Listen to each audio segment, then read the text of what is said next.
오늘은 여러분에게 닭 이야기를 좀 해드리려고 합니다. 닭. 웬 갑자기 닭이냐고요? 아, 닭이 있는데요. 이 닭이 굉장히 특별한 닭이라고 그렇게 소문이 나서 오늘 여러분들에게 좀 이 닭을 소개해드리려고 합니다. 이 닭이요, 굉장한 아빠닭입니다. 아빠닭. 길을 건너는데요. 우리 조그만 아이들, 그 병아리들과 더불어서 막 길을 건넙니다. 또 아내하고 길을 건너는데 혹시 그 아이들이 차에 칠까봐 그렇게 닭이 그 아이들과 그 가족을 이끌고 이렇게 건너는 모습이 너무나도 특이하고 너무나도 기특합니다. 달리는 차를 막 앞세워, 달리는 차인데요. 그걸 막 세우고 꼬끼어 그러고요. 그 다음에 혹시 아내가 출산일이 가까워갖고 막 알을 낳으러 가면은 그걸 쫓아가갖고 그 알을 낳는데 옆에서 다 있다가 그것을 다 지켜보고요. 그리고 혹시 우리 병아리들이 다치지는 않을까? 그 병아리들을 이렇게 케어하는 모습이 너무나도 아름다운 그런 장면들이 있기에 여러분들에게 좀 소개를 해드리려고 합니다. 어떤 권사님이 이 특별한 닭에 대해서 귀뜸을 해주셔서 제가 좀 찾아봤습니다. 그리고 이 시간에 여러분들과 함께 보도록 하겠습니다. 정말 세상에 이런 일이 라는 그런 모습입니다. 한번 보시겠습니다.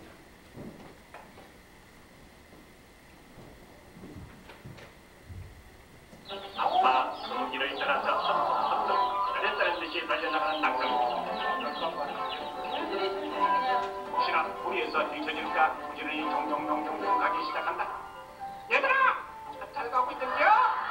녀석이 없나? 맨 뒤쪽에서 길을 재촉하는 아빠닭. 골목을 빠져나와서 조금가 파란 언덕을 오른다. 이를 걷는 때는 잠시 정지. 차가 오나 안 오나 좌우를 꼼꼼히 살핀다. 여기도 위험하죠? 잠시 멈추랑요. 아빠의 운소리를 시작으로 서도를 건너는 닭들. 그런데 아버지 택시가 오는데. 어떻게? 아유, 어쩐냐? 야, 저기 아빠의 잠깐의 울음소리에 택시가 속도를 줄였다. 택시가 어떻게 가네요? 미처 못 따라온 병아리들을 발견한 아빠닭 쉽사리 자리를 쓰지 못한다. 안타까움에 다시 한번. 급한 마음에 몸을 던져 길을 막고 병아리들을 맞이하는데 우리 가까이 걷을 때까지 모두 다 스톱.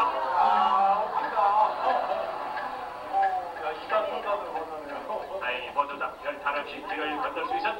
드디어 10여 분 만에 공원에 도착했는데 이렇게 출근을 한 지는 벌써 1년 반 남았다. 네, 여기까지 보도록 하겠습니다. 여러분 어떠셨습니까? 저는요, 이거를 보기 전에 닭하면 여러분 용서하십시오. 그래갖고 그런 것만 생각났는데 이렇게 훌륭한 아빠닭이 가족들을 살피는 그런 마음들을 보니까 너무나도 흐뭇한 그런 생각이 들었습니다. 정말 감동의 장면들을 여러분들과 함께 보게 되었습니다. 우리 화강감리교회 아빠들께서는 어떠십니까? 여러분들께서도 감동의 스토리들이 있으신 줄 압니다. 정말 다들 가족들을 생각하시고 가정을 생각하시며 또 정말 감동, 정말 가슴 뭉클한 그런 사연들을 하나 둘씩 다 그 마음속에 가지고 계신 줄 압니다. 그런데 그게요,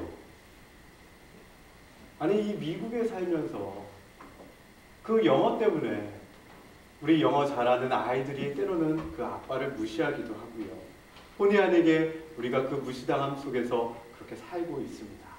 또 아내들 대신, 또 바쁜 아내들 대신 주방 일을 도맡아 하다가 주부 습진까지 걸리는 그런 일들도 있기도 합니다. 여러분이 안 웃으시는 거 보니까 저만 그런 상황에 있는지 모르겠습니다. 제가 학교에 아이들을 픽업을 갑니다. 이제 6살 된 이제 초등학교 1학년 된 아이를 픽업을 갔는데요.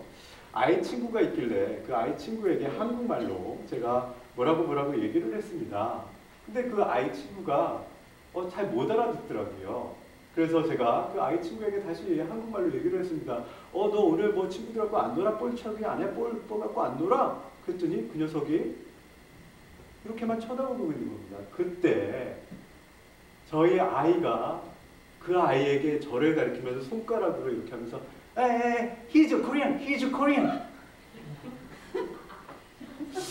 그 뉘앙스가 아마 아이가 보기에 우리 아빠 한국 사람이어서 영어 잘 못해, 그런 표현이었었던 것 같습니다.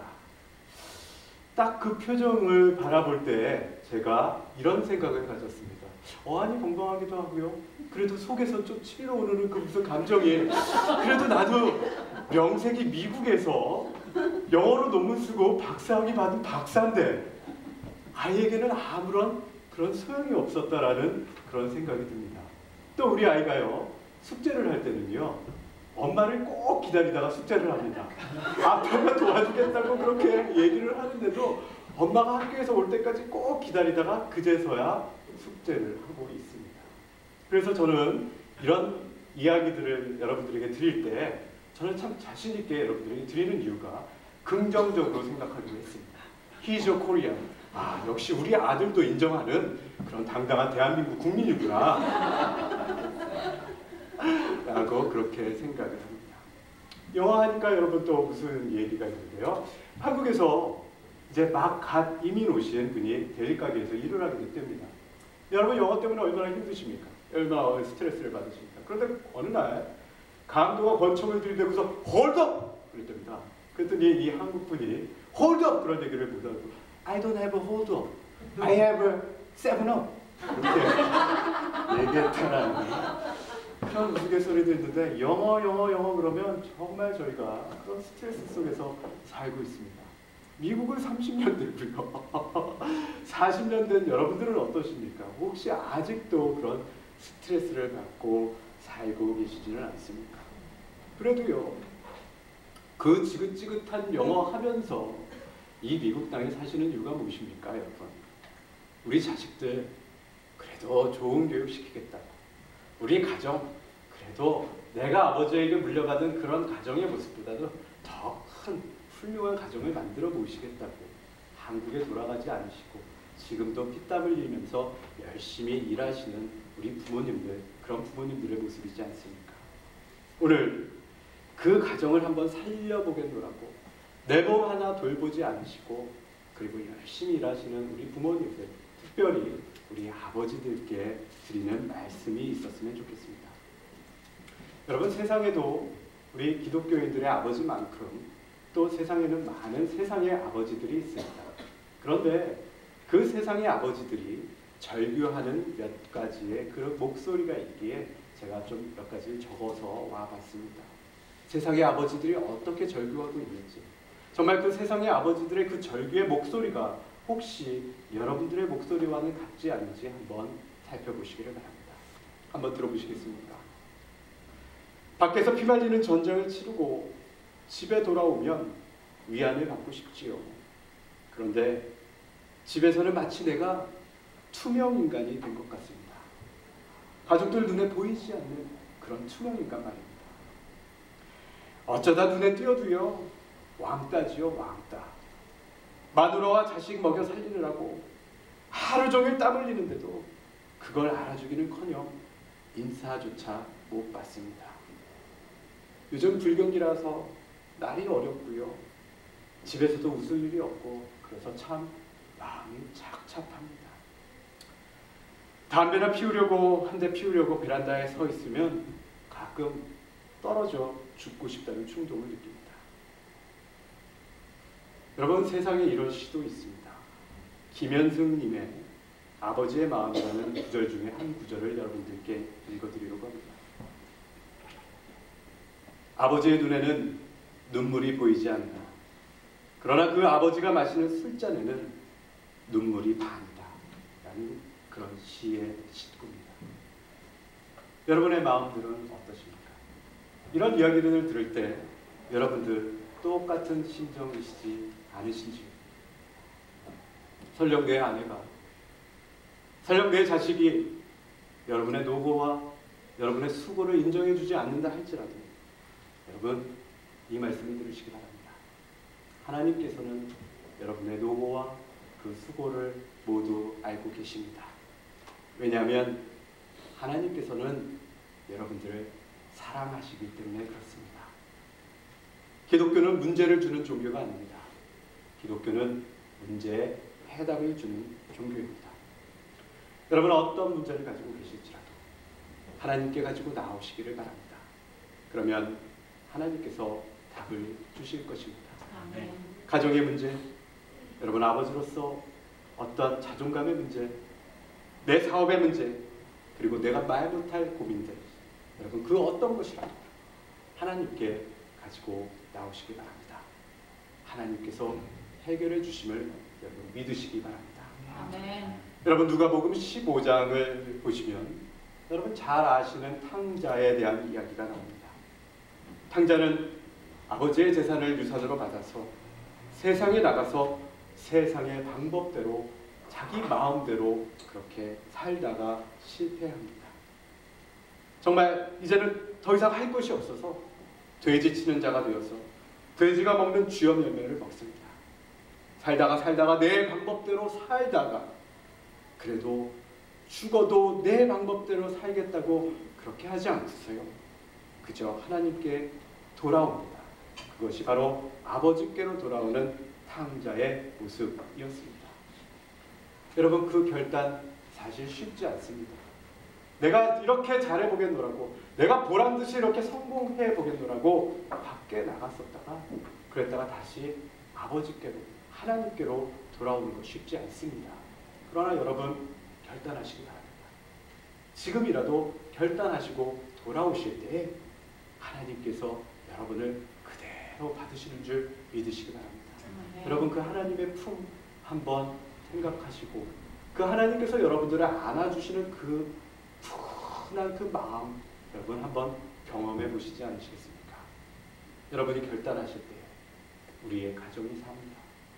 여러분이 결단하실 때 우리 자녀들도 살게 되어 있습니다.